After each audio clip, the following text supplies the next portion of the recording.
राधिका गोरी से बिरज की छोरी से मैया कराए दे मेरो प्यार राधिका।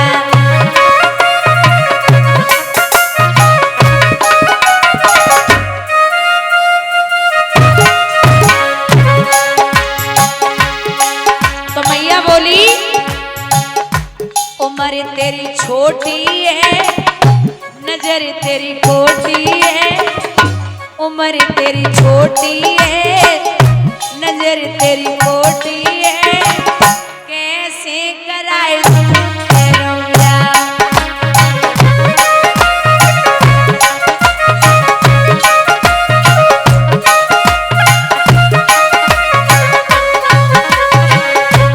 तो भगवान बोले जो नहीं ब्याह करावे तेरी मैया नाय चराऊं।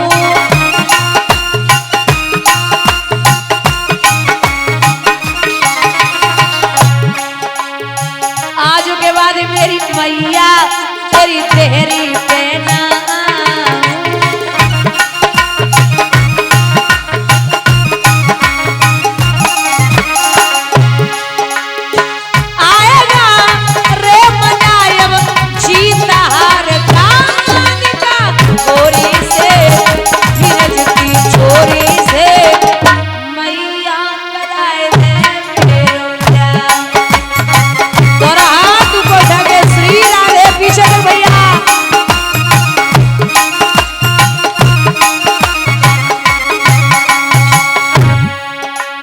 भगवान धमकी दे रहे गैया नहीं चराऊंगा अगर शादी नहीं हुई।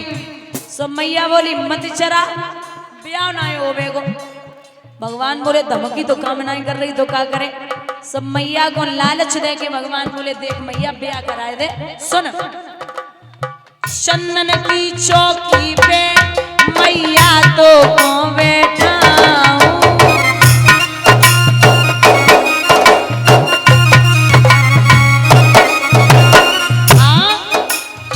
अपनी राधिका से मैया में चरण तेरे दबाऊं।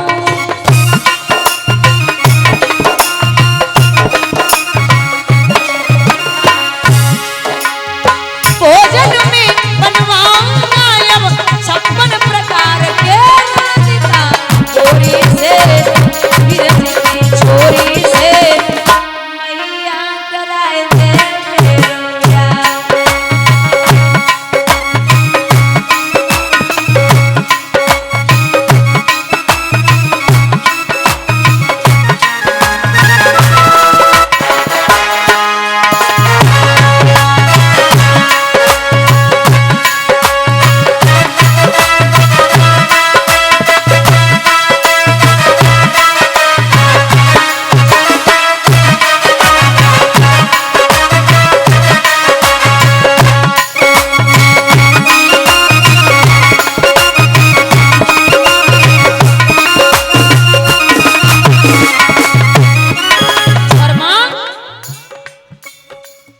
छोटी सी दुल्हनिया जब अंगना में डोलेगी,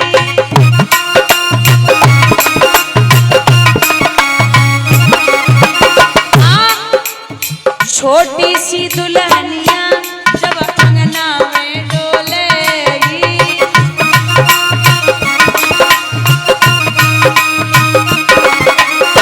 तेरे सामने मैया वो घूंघट ना खोले।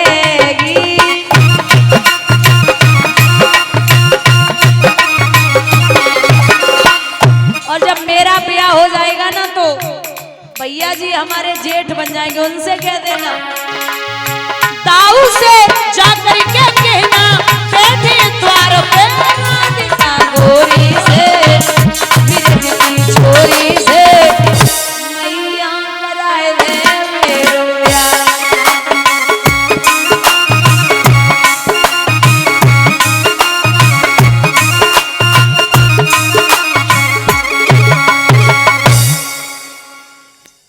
आपस में बातें कर रहे भगवान छोड़वे के लाइन चले। कीर्ति ने प्यार से बिठाई लियो, भोजन पानी करायो। यहाँ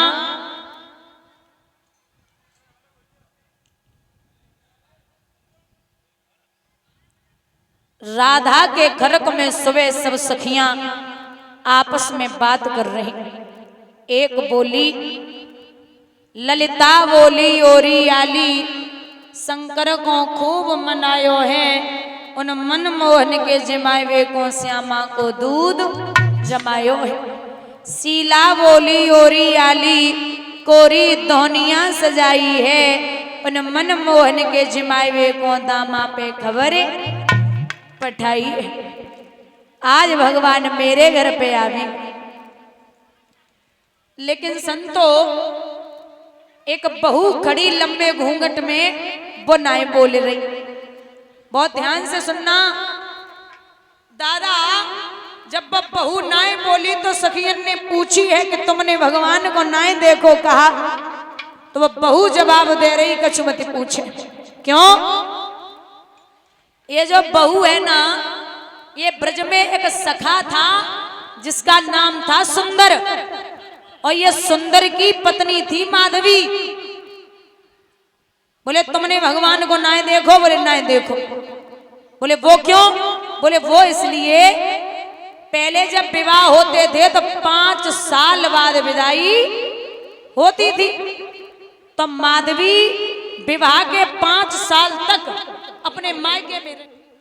सुंदर जब विदा कराने गए तो उससे पहले माधवी की माँ ने ये कहा था कि बिटिया तू ब्रज की बहू है और ब्रज में तू सबसे बात करना, लेकिन एक कृष्ण नाम का एक सखा होगा तो उससे बात मत करना। बोले क्यों? बोले वो इतना बड़ा छलिया है, अगर तू उससे मिल गई और उससे बात कर ली तो पति को भूल जाएगी। अच्छा ये कह दिया कि वो छलिया है, लेकिन ये नहीं कहा कि वो ब्रह्म है। अब माधवी के दिमाग में ये बात बैठ गई कि ब्रज में सबसे बात करनी है कृष्ण को छोड़ के। सुंदर जब विदा करा के लाए महाराज, तो माधवी पालकी में बैठी, और जब पालकी में माधवी बैठी थी तो भगवान पहुंचे। भैया सुंदर से बोले भैया, बोले जी भाभी को लेके आए हो? बोले हाँ। बोले तो मुख नहीं दिखाओगे? अरे सुंदर बोले कैसे नहीं, तुम मेरे मित्र हो, जाओ सामने पालकी में बैठी है। जब कृष्ण पालकी के पास पहुंचे तो माधवी घूंघट में थी। कृष्ण ने कहा प्रणाम करता हूं। घूंघट में थी, प्रणाम किया, पर्दा हटाया। भाभी मैं आपका मुख देखने आया हूं, मुझे भैया सुंदर ने भेजा है। सब माधवी घूंघट हटाए हुए वाली रहे, तब तक कृष्ण चिल्लाए कि बोले अरे ओ भाभी जल्दी करिए, मेरी गैया निकली जा रही है, मैं यशोदा का बेटा कृष्ण हूं। जो ये बात सुनी तो पहले तो इतना लंबा डोरा ज्यादा और डाल लियो। ये वही है जिसको मेरी माँ ने मना किया था, इसको मुख मत दिखाना। अब भगवान दूसरी बार बोले भाभी मैं कृष्ण हूँ, मैया यशोदा का बेटा, शायद आप मुझे नहीं जानती हो, वैसे तो मुझे सब जानते हैं, आप नहीं जानती क्या? मुख दिखाइए। नहीं खोला। तीसरी बार भगवान बोले देखिए मैं आपकी सौगंध खाता हूं, अगर आज आपने मुझे अपना चेहरा नहीं दिखाया तो ये कृष्ण वादा करता है कि जीवन में आपको अपना चेहरा नहीं दिखाएगा। वहां से कृष्ण चले आए, माधवी ने मुख नहीं खोला। एक कहावत सुनी होगी कि वृंदावन में रहोगे तो राधे राधे कहोगे, और फिर कृष्ण कोई मुख नहीं दिखाया। और जो माधवी का पति है सुंदर, वो परम मित्र है कृष्ण का, दिन रात पूरे व्रज में हरे कृष्ण हरे कृष्ण हरे कृष्ण हरे कृष्ण हरे कृष्ण। माधवी 1 महीने तक तो खूब चिढ़ी, क्या है इस कन्हैया में, क्या है इस काली कमली वाले में। अरे मेरी माँ कहती थी गम काला है, एकदम काला है, उसमें कुछ भी नहीं है, ये ब्रज के लोग पागल हो गए। 1 महीने बाद भगवान ने विचार किया कि ये ऐसे नहीं सुधरेगी। फिर 1 महीना बाद रात्रि के 1-1:30 बजे बुजुर्गों, माधवी जिस घड़े को रोज उठाती थी उसी घड़े को रात्रि के 1:30 बजे यमुना जी से पानी भरने के लिए लेके पहुंची। मतलब 5 बजे जाना होता था, तो कृष्ण ने परीक्षा लेने के लिए, अपनी शक्ति दिखाने के लिए रात्रि के 1:30 बजे खड़ा कर दिया। यमुना तट पर पहुंची, जाकर के घड़ा भरा, जिसको रोज उठाती थी वही नहीं उठ रहा। अब 1:30 बजे कोई दिखाई नहीं दे रहा आसपास, सो चारों तरफ घूम रही, कोई हो।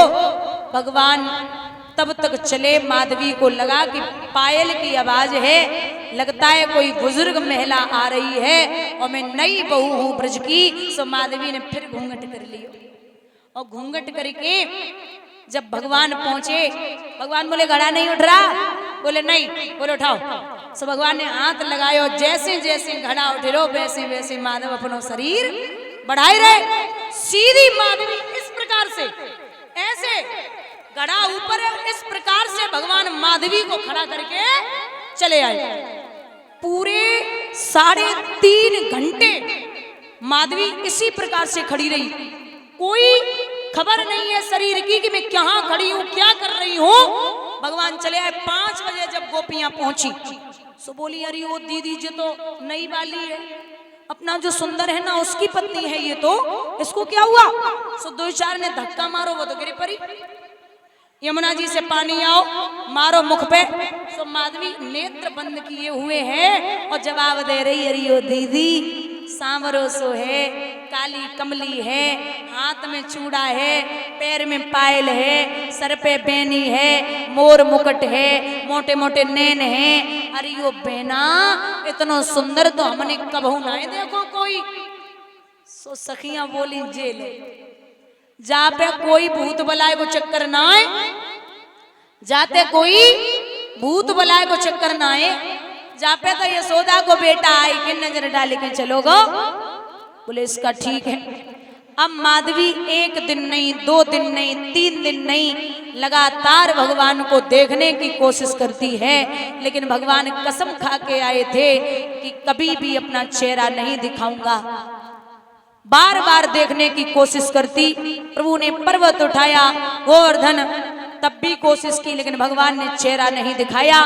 तो उस माधवी ने प्रण किया है कि इस जन्म में आप अपना चेहरा हमें नहीं दिखा रहे तो कोई बात नहीं, लेकिन मैं आपकी सौगंध खाती हूँ कि अगर आप इस जन्म में नहीं दिखाओगे मैं झेल लूंगी, लेकिन अगला जन्म जब मैं लूंगी तो बिना आपके किसी और का चेहरा देखना पसंद नहीं करूंगी। यही माधवी अगले जन्म में आके हुई है। मीरा बोली गोविंद भगवान की। और जो मीरा है वो हमेशा कहती थी कि मेरो तो गिरधर गोपाल, दूसरा ना कोई, जाके सिर पे मोर मुकुट है, मेरो पति है। मीरा जब 5 साल की थी ना, तो गांव में एक पंडित जी आए कथा करने, 5 साल की अवस्था। तो पंडित जी ने कहा कि आरती से पहले कि किसी को कुछ पूछना तो नहीं है। सबने हाथ उठाया, महाराज किसी को कुछ नहीं पूछना। पंडित जी नीचे उतरे, पीछे से 5 साल की बिटिया ने उंगली पकड़ी, क्या चाहिए लाडो, टॉफी, बिस्किट, चॉकलेट, प्रसाद? नहीं। फिर जवाब दियो, पंडित जी बस इतना बताइए कि जिसकी आप कथा कह रहे थे, जिसके आप गुणगान कर रहे थे, वो मिलेगा कहाँ और दिखने में कैसा है। तो पंडित जी ने पूरा सार बताया। पिछला जन्म याद है, सब कुछ नियमित रूप से उसने कर रखा। और तो छोड़ो, जैसे विवाह होता जबरदस्ती शादी भी कर दी, और जब विवाह होता ना तो गेट रोकते सास ननद, मतलब जो भी रस्म होती हो। सो ननद ने जवाब दिया कि दरवाजा तो तभी खुलेगा जब आप हमें 9 लखा हार दे देंगी, जो सबसे महंगा हार होगा आपके पास। सो मीरा ने हार वार तो छोड़ा, उसे पता ही नहीं सोना चांदी क्या होता। ऐसी भक्ति में लीन एक तुलसी की माला निकाली और ननद को पकड़ाई दी, ले जा से बड़ो हार दुनिया में दूसरो